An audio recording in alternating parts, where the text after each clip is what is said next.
എന്താണ് petrol system അറിയില്ല എന്നുണ്ടെങ്കിൽ ഞാൻ നിങ്ങൾക്ക് പറഞ്ഞുതരാം. പെട്രോൾ സിസ്റ്റം എന്ന് പറഞ്ഞു കഴിഞ്ഞാൽ പെട്രോളും ഓയിലും കൂടെ മിക്സ് ചെയ്തിട്ട് എഞ്ചിനിലേക്ക് സപ്ലൈ ചെയ്യുന്ന ഒരു സിസ്റ്റത്തിനെയാണ് നമ്മൾ പെട്രോൾ സിസ്റ്റം എന്ന് പറയുന്നത്.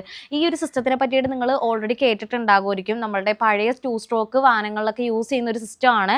ചിലർക്ക് അറിയില്ലായിരിക്കും, ചിലർക്ക് അറിയായിരിക്കും. അറിയാത്തവർ ഈ വീഡിയോ മാക്സിമം സ്കിപ്പ് ചെയ്ത് കണ്ടോ. 4 സ്ട്രോക്ക് വാഹനങ്ങളെ പോലെ പഴയ 2 സ്ട്രോക്ക് വാഹനങ്ങളിലൊന്നും നമുക്ക് എഞ്ചിൻ ഓയിൽ സംഭവം കാര്യങ്ങളൊന്നും ഉണ്ടായിരുന്നില്ല. അതായത് സെപ്പറേറ്റ് ഒരു ലൂബ്രിക്കേഷൻ സിസ്റ്റോ കാര്യങ്ങളൊന്നും ഉണ്ടായിരുന്നില്ല.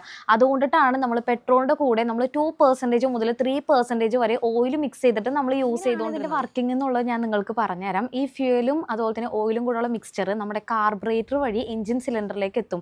അവിടെ എത്തിക്കഴിയുമ്പോഴത്തേക്കും നമ്മുടെ പിസ്റ്റൺ മൂവ് ആവുന്ന സമയത്ത് നമ്മുടെ ഈ ഓയിലും ഫ്യൂലും കൂടെയുള്ള മിക്സ്ചർ എല്ലായിടത്തേക്കും സ്പ്രെഡ് ആകും. നമ്മുടെ ഒരു ലെയർ പോലെ ക്രിയേറ്റ് ആവും. അപ്പം ഈ മൂവിങ് പാർട്സ് ആയിട്ടുള്ള പിസ്റ്റണിലും അതുപോലെ തന്നെ സിലിണ്ടർ വാൾസിലും ക്രാങ്ക് ഷാഫ്റ്റിലൊക്കെ ഇത് ഒട്ടിപ്പിടിക്കും. അപ്പോൾ അവിടെ ഒരു ലൂബ്രിക്കേഷനാണ് നടക്കുന്നത്.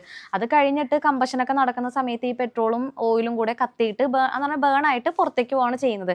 ഈ ഓയിൽ നമ്മൾ മിക്സ് ചെയ്തിട്ട് യൂസ് ചെയ്യുമ്പോൾ ഒരു ഗുണം എന്താണെന്ന് വെച്ച് കഴിഞ്ഞാൽ നമ്മുടെ ഈ മൂവിങ് പാർട്സ് തമ്മിലുള്ള ഫ്രിക്ഷൻ കുറക്കും. അതുപോലെ തന്നെ എഞ്ചിൻ നല്ല സ്മൂത്ത് ആയിട്ട് വർക്ക് ചെയ്യാനായിട്ട് ഹെൽപ്പ് ചെയ്യും.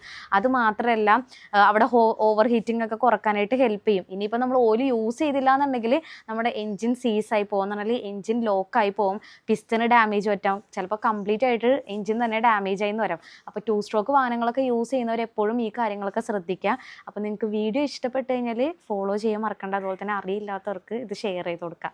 Okay, by.